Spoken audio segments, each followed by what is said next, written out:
I waited for the right time to get revenge, because my wife had been cheating on me with my coworker for 3 years. For 3 years, I smiled at family dinners with my wife's arm around my waist while knowing exactly who she'd been sleeping with. 3 years of working late. 3 years of a man I trusted sitting across from me at my own dinner table, laughing at my jokes, drinking my beer, while his hand had already been where mine used to be. People ask me why I didn't confront her the moment I found out. Why I kept going to work, kept coming home, kept acting like a man who didn't know. The answer is simple. Some fires you don't put out. You let them burn until you control exactly who gets burned. My name is Alexander. This is the story of how I found out my wife, Ingrid, had been having an affair with my coworker Matthias for 3 years, and how I made sure that when the truth came out, they lost everything at exactly the same moment. Stick around, because the ending of this story is the part everyone in the comments talks about. Let me take you back to the beginning, because you need to understand what I thought I had before I tell you what I actually had. I met Ingrid 9 years ago at a mutual friend's wedding in Prague, W. She was training to be a physiotherapist, sharp-tongued, impossible to impress, and somehow I impressed her anyway. We got married 4 years later in a small ceremony by a lake her grandmother used to take her to as a child. I remember thinking, standing there, that I had won some kind of lottery I didn't know I'd entered. I worked as a project manager for a logistics firm. Steady, unglamorous, the kind of job that pays the mortgage and doesn't ask too many questions of you. 2 years into our marriage, the company hired a new operations lead. His name was Matthias. Polish like Ingrid's family. Funny in that self-deprecating way that makes people trust you instantly. And this is the part that still makes my jaw tighten. He became my friend before he became anything else. We carpooled some weeks. He came to our house for barbecues. He met Ingrid at the company Christmas party the same year he started. And I remember watching them talk for 20 minutes by the drinks table and thinking, good, they get along. That makes things easier. I want to be clear about something, because people always ask this in the comments.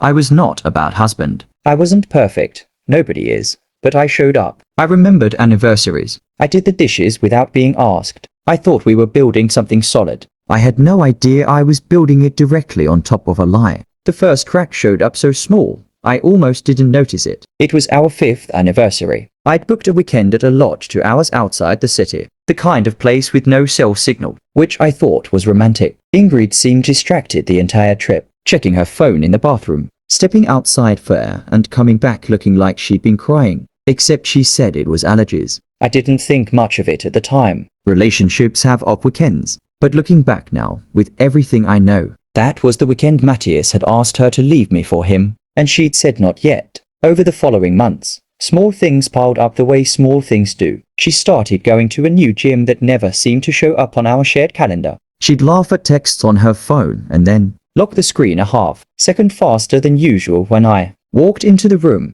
She started wearing perfume she'd never worn before, the kind you wear for someone, not for yourself. I asked her once directly if everything was okay between us. She looked me in the eye and said, of course. Why would you even ask that? And I believed her.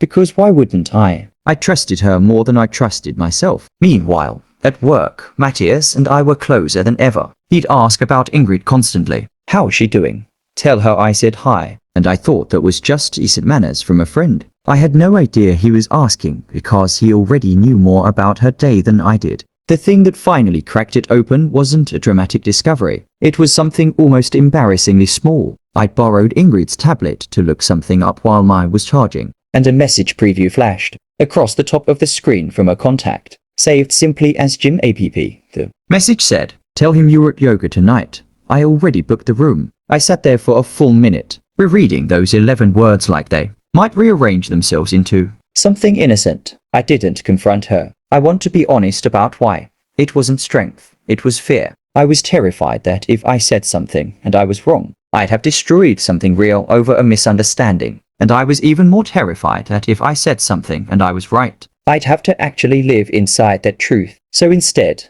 I did something that surprises people when I tell them. I started paying attention like a professional, not like a husband. I began quietly noting dates. Which nights she said she had yoga or the gym. Which nights Matthias suddenly had client dinners that ran late. I cross-referenced them against a shared expense app we used for the household, and found hotel charges on a card I didn't recognize, on nights that matched perfectly. 2 weeks later, driving home from a work trip a full day early, because my flight got rebooked, I saw Matyush's car in the parking garage 2 blocks from our apartment. The same garage attached to a boutique hotel. Ingrid had once mentioned a friend from work recommended. I didn't go in. I sat in my car for 40 minutes, and in that time, something in me went quiet and cold in a way it had never been before. This is the part of the story where I stopped being a husband who suspected and became a man who was building a case. I told no one. Not my brother. Not my closest friend. Nobody. If I told even one person, I knew it would leak. A comment at a barbecue. A slip of the tongue. A look held 1 second too long. And I'd lose the one advantage I had, which was that they had no idea I knew. Over the next several weeks, I quietly gathered what I'd need. I saved screenshots of the messages I'd already seen before they could be deleted. I pulled 6 months of the joint expense history and organized every suspicious charge by date. I photographed a hotel receipt I found crumpled in the bottom of her gym bag when I helped her repack it for a trip. I even, on one particularly cold evening, followed Matyush's car after work, not out of some fantasy of confrontation, but because I needed to know exactly how long this had been going on, and exactly how careful they thought they were being. What I found out gutted me more than the affair itself. This hadn't started 8 months ago. It had started 3 years ago, almost to the week Matthias joined the company. Every anniversary, every Christmas, every ordinary Tuesday, I thought we were building a life. Some part of that life had a second floor plan I wasn't invited into.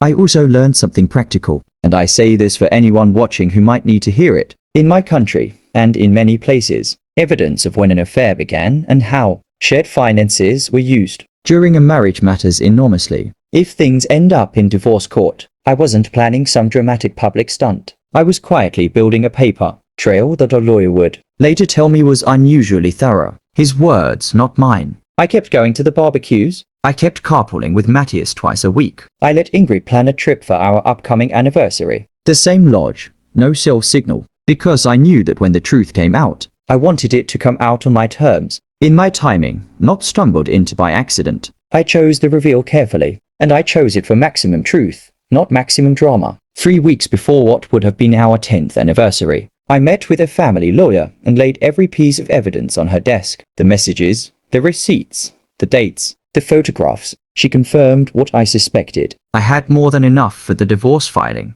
and more than enough to make sure the affair's timeline and its financial footprint would be part of the record. I filed quietly. Divorce papers, in most places, don't announce themselves with fireworks. They get served. I arranged for Ingrid to be served not at our home, where I could control nothing, but at the physiotherapy clinic where she worked on a Tuesday afternoon. In front of colleagues she'd have to see every day afterward. I'm not going to pretend that choice was purely practical. It wasn't cruelty for its own sake. I never touched a hair on anyone's head, never showed up screaming, but I wanted the truth to exist. Somewhere she couldn't quietly manage it into a private conversation over dinner. The same week, I forwarded the full evidence file, the timeline, the hotel dates, the message screenshots with anything unnecessary redacted, not to gossip, but to HR at our company, because our employee conduct policy explicitly prohibited relationships between colleagues that created conflicts of interest, and Matthias had signed that policy the day he was hired. I wasn't trying to get a stranger fired for infidelity. I was reporting a documented policy violation with evidence, and letting the process that already existed do what it was built to do. I remember exactly where I was when Ingrid called me, sobbing, asking how I could have known, how long I had known, why I hadn't just talked to her. I let the question sit in a silence for a long moment before I answered. I did talk to you.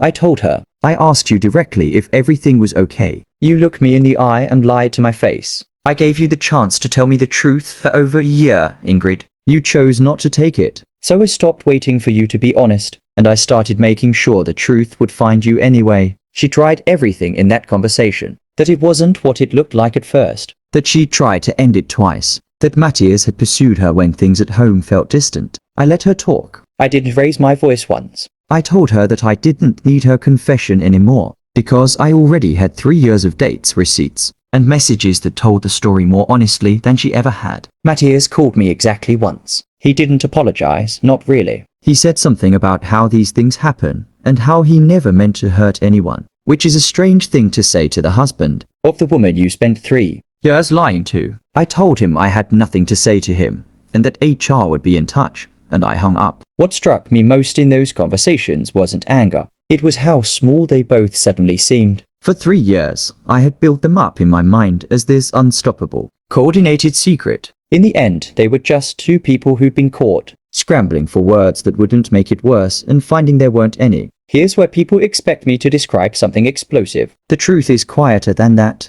and honestly, more satisfying. The HR investigation confirmed the conduct policy violation, using the timeline and documentation I had provided. Matthias was let go within 3 weeks, not because I demanded it, but because the company had zero tolerance for exactly this kind of situation once it was documented, and I had documented it thoroughly. He'd built his reputation at that company for 4 years. It evaporated over one meeting. In the divorce, the documented timeline of the affair, 3 years, overlapping with joint finances, mattered exactly as much as my lawyer predicted. Money spent on hotels and gifts during the marriage was accounted for in the settlement. I kept the house we'd bought together, the one with the small garden Ingrid used to say she'd grow tomatoes in next summer, every summer, for 6 years, and never did. The real revenge, if you can call it that, wasn't any single moment. It was that I never once had to raise my voice, break anything, or say a single word that wasn't true.